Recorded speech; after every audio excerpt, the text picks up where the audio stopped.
coordenada pelos Ministérios da Defesa e Relações Exteriores, surgiu para nós o sinal amarelo. A operação, que foi um sucesso, tinha sido descartada por Bolsonaro no primeiro momento. No fim de janeiro, ele disse que não traria brasileiros da China. Grande problema que nós temos pela frente. Nós não temos uma lei de quarentena. Ao trazer brasileiros para cá, é a nossa ideia, obviamente, colocar no local para quarentena, mas qualquer ação judicial tira de lá. Se lá temos algumas dezenas de vidas, aqui nós temos 210 milhões de brasileiros. Então, são coisas que tem que ser pensadas, conversado antecipadamente com o chefe do Poder Judiciário, tá? Conversado com o Parlamento também.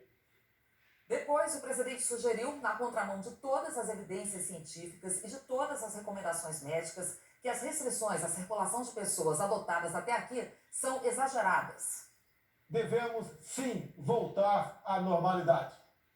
Algumas poucas autoridades, estaduais e municipais, devem abandonar o conceito de terra arrasada, a proibição de transportes, o fechamento de comércio e o confinamento em massa. A importância de reduzir a circulação de pessoas vem sendo destacada pelo próprio Ministério da Saúde. Claramente, em final de abril, nosso sistema entra em colapso. O que é um colapso? Às vezes as pessoas confundem colapso com sistemas caóticos, sistemas críticos, onde você vê aquelas cenas, pessoas nas macas. O colapso é quando você pode ter o dinheiro, você pode ter o plano de saúde, você pode ter a ordem judicial, mas simplesmente não há o sistema para você entrar.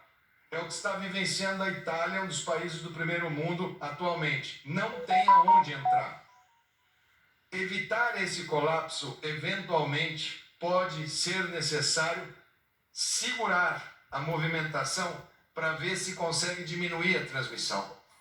O Ministério da Saúde chegou a pedir, inclusive, que a população ficasse em casa por conta própria, antes mesmo das restrições impostas por estados e pelas prefeituras. As pessoas não vão poder ficar esperando pelo poder público para que o poder público individualmente possa fazer ações que impeçam a evolução, o crescimento desta doença.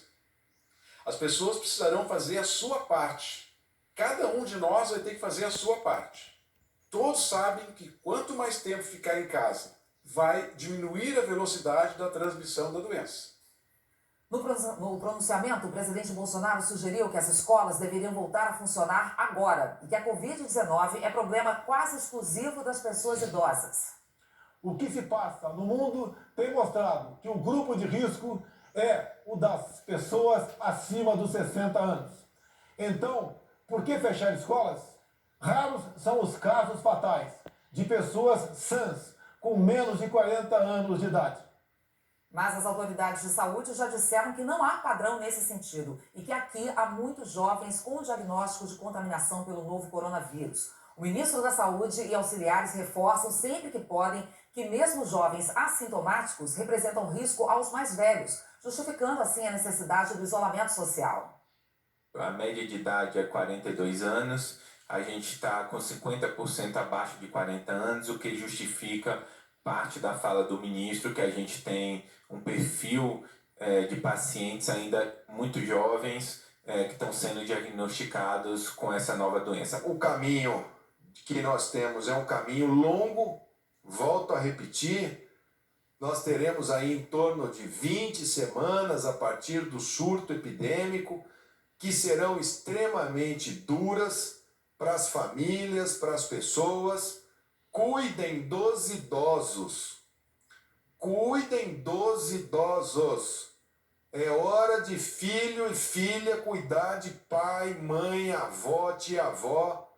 É preciso ter muito claro que evitar, ligar o telefone para perguntar como é que está, mas não levar sistematicamente. Muitas crianças são assintomáticas, elas não desenvolvem nenhuma coriza. Dialogar, procurar proteger. O momento agora é de proteção. Quanto menos idosos nós tivermos com esta gripe, menos pressão nós colocaremos nos leitos de CTI, já que eles, infelizmente, são os que desenvolvem a maior necessidade de cuidado intensivo. Como fazer isso, como dimensionar isso dentro de todas as questões que envolvem determinações de bloqueios, quarentenas, limitação de ir e vir. O isolamento social é defendido pela Organização Mundial da Saúde e por líderes de todo o mundo. Ontem, o primeiro-ministro da Índia, Narendra Modi, determinou que 1 bilhão e 300 milhões de pessoas fiquem em casa por 3 semanas. A mesma medida foi tomada pelo primeiro-ministro do Reino Unido, Boris Johnson. Nesta noite, eu devo dar ao povo britânico. A pandemia está se acelerando. Pedir às pessoas que fiquem em casa e outras medidas físicas de distanciamento são uma maneira importante de retardar a propagação do vírus. Atualmente, não existe tratamento comprovadamente eficaz contra a Covid-19.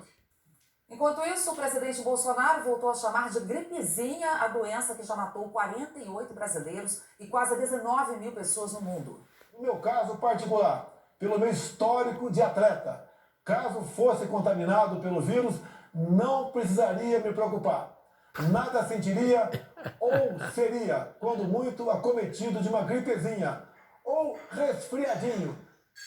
Em uma carta aos líderes do G20 ontem, o secretário-geral das Nações Unidas, Antônio Guterres, pediu mais recursos para evitar que a pandemia do novo coronavírus atinja o que ele chamou de proporções apocalípticas. Também ontem, horas antes do pronunciamento de Bolsonaro, os técnicos do Ministério da Saúde alertavam para a gravidade da doença, exatamente como eles têm feito todo dia. Ouça o que disse ontem o secretário de Vigilância e Saúde. Poxa, Hercúleo, estamos enfrentando uma pandemia, possivelmente a maior pandemia deste século. O presidente disse ainda que se fosse contaminado, não precisaria se preocupar por causa do histórico de atleta. Mas muitos esportistas relataram sintomas fortes depois que contraíram o vírus. O nadador sul-africano Cameron Van Der Burg, campeão olímpico nos 100 metros peito em 2012, disse que o novo coronavírus é de longe o pior vírus que ele já enfrentou. Apesar da boa capacidade pulmonar, ele relatou muitas dificuldades para respirar e para executar tarefas como uma simples caminhada. Atletas brasileiros, como o tenista Thiago Wilde e o Mike, jogador de basquete no Paulistano, também testaram positivo para o novo coronavírus, mas estão bem. Bolsonaro também fez críticas à imprensa. Grande parte dos meios de comunicação foram na contramão. Espalharam exatamente a sensação de pavor, tendo como carro-chefe o anúncio do grande número de vítimas na Itália. Um país com grande número de idosos e pelo nosso país.